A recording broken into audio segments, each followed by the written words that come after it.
Hello बच्चों, good morning to all of you student. MD Sabir classes में आपका स्वागत है। मेरे चैनल को सब्सक्राइब करें, शेयर करें और कमेंट करना ना भूलें। तो आज हम पॉलिटिकल साइंस से रिलेटेड भारतीय संविधान में शामिल होने वाले देसी रियासत के बारे में हम लोग पढ़ेंगे।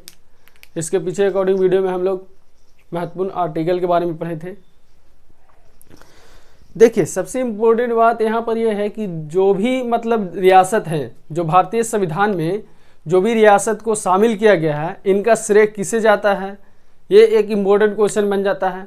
दूसरी बात, देसी रियासत को किस आधार पर या किस के माध्यम से इन्हें किस चीज़ में बांटा गया, ये क्वेश्चन पूछ देता है हम लोग को। बारी बारी से हम लोग राज्य पुनर्गठन आयोग यानी राज्य पुनर्गठन यानी जो भी राज्य का जो भाषाई आधार पर राज्य का पुनर्गठन किया गया था, उसको पढ़ने से पहले हम लोग आज देसी रियासत के बारे में पढ़ेंगे कि भारत में जो देसी रियासत का विलय हुआ था वो किसके आधार पर हुआ था और किसे जो है श्रेय दिया जाता है। तो आज चलते हैं टॉपिक की ओर। एक महत्वपूर्ण बात है कि सभी स्टेट वासियों और देशवासियों को हमारा दीपावली की हार्दिक शुभकामनाएं। सभी कुशल मंगल से बधाई हो, आपका दीपावली शुभ बधाई हो। तो देखिए, आज हम पढ़ने वाले हैं। देखिए, रेड कलर में क्वेश्चन दिया गया है कि देसी रियासतों का भारत में विलय। आंसर है देसी रियासत को भारत में शामिल करने का श्रेय। देखिए, हम लोग जब आए तो सबसे पहले बात, इसको जो किसके आधार पर श्रेय किन्हें जाता है, ये चीज़ पढ़ना बहुत जरूरी है। देखिए, इनका श्रेय जो है सरदार वल्लभ भाई पटेल को जाता है, सबसे बड़ी बात है।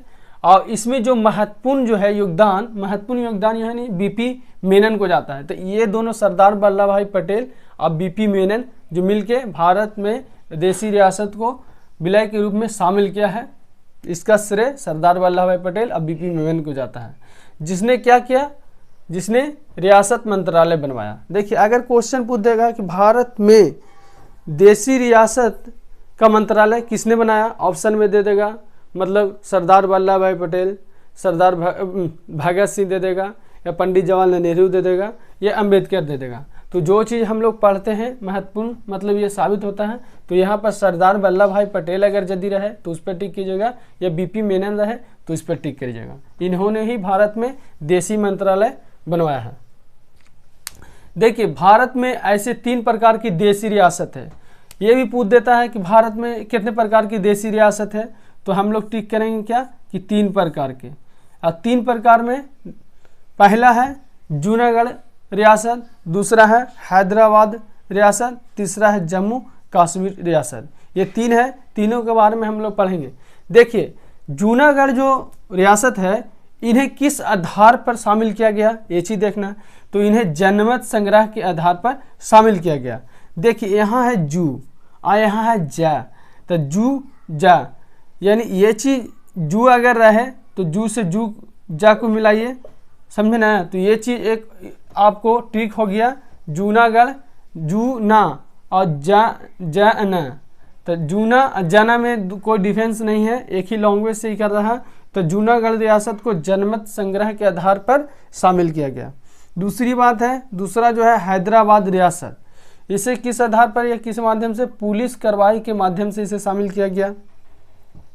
तीसरा है जम्मू कश्मीर रियासत, इसे क्या है विलय पत्र पर हस्ताक्षर के द्वारा भारत में शामिल किया गया। ये मेरा आज का टॉपिक था, रियासत के बारे में। भारत में कितने रियासत है, किसे श्रेय दिया गया है, इनके महत्वपूर्ण योगदान के बारे में हम लोग पढ़ लिए हैं। देखिए, सबसे इम्पोर्टेंट बात यहाँ पर हो जाता है ये कि हैदराबाद रियासत। देखिए, जब हमारे संविधान निर्माण हुआ था जुलाई 1946 में। उसके बाद जब संविधान का बंटवारा हुआ ब्रिटिश काल में, ब्रिटिश के उपरांत जब देश का बंटवारा हो गया, उसके बाद जब संविधान फिर बना, उसके बाद 3 जून 1947 को जो देश का फिर बंटवारा हुआ, तो कितने सदस्य थे, 324 सदस्य थे। तो उस समय जब डॉक्टर सच्चिदानंद सिन्हा को जब अस्थाई जब सदस्य के रूप में अस्थाई अध्यक्ष बनाया गया था, उस समय जो है ना हैदराबाद जो रियासत थी, जब सच्चिदानंद जी को अस्थायी अध्यक्ष बनाया गया था, उस समय इन्हें यानी मोहम्मद अली जिन्ना के नेतृत्व में जो है ना इन्हें विरोध किया गया। अब विरोध करने के बाद 2 अधिराज्य की मांग कर दी, जो हम लोग 1947 में पढ़े थे। 2 अधिराज्य में मैंने एक स्टेट यानी देश की मांग कर दी, पाकिस्तान की मांग कर दी, और इन्होंने मतलब शामिल नहीं हुआ। दूसरी बात यहाँ पर यह है, जब हैदराबाद जो रियासत है ये संविधान में शामिल, क्वेश्चन ये बन जाता है कि हैदराबाद एक ऐसी देसी रियासत थी जो संविधान में शामिल नहीं हुआ था, और इनके मोहम्मद अली जिन्ना के नेतृत्व में मतलब जो है देश का बंटवारा हुआ, देश की मांग हो गई। और देश की मांग होने के उपरांत देखिए हैदराबाद देसी रियासत के प्रतिनिधि है, हैदराबाद देसी रियासत के प्रतिनिधि जो है संविधान में शामिल नहीं हुआ था। दूसरी बात, जब ये शामिल नहीं हुआ तो 10 लाख जनसंख्या के आधार पर जो है मतलब देश का मतलब किन्हीं पाकिस्तान का मतलब मान लीजिए कि 10 लाख आबादी पर किन्हीं देश का निर्माण किया गया। तो देखिए मोहम्मद अली जिन्ना के नेतृत्व में जो है देश की मांग रख दी उन्होंने, और हैदराबाद जो ऐसी एक देसी रियासत थी जो संविधान में शामिल नहीं हुआ था। एक बात यह है। दूसरी बात, 10 लाख अगर क्वेश्चन आए कितने लाख जनसंख्या के आधार पर देश का मतलब ये हुआ था, तो उस समय 10 लाख के जनसंख्या के आधार पर जो है एक पाकिस्तान की मांग कर दी। तो चलते हैं बच्चों, आज का मेरा यही टॉपिक था। आप बेसिक अच्छा से लिख लीजिए कि भाई कितने देसी रियासत है, कितने मतलब किन के आधार पर मतलब संग्रह के आधार पर, पुलिस कार्रवाई के आधार पर, विलय पत्र पर हस्ताक्षर के आधार पर इन्हें देश में शामिल किया गया था। तो आज का मेरा यही टॉपिक था, देसी रियासत के भारत में विलय। चलते बच्चों, थैंक्स।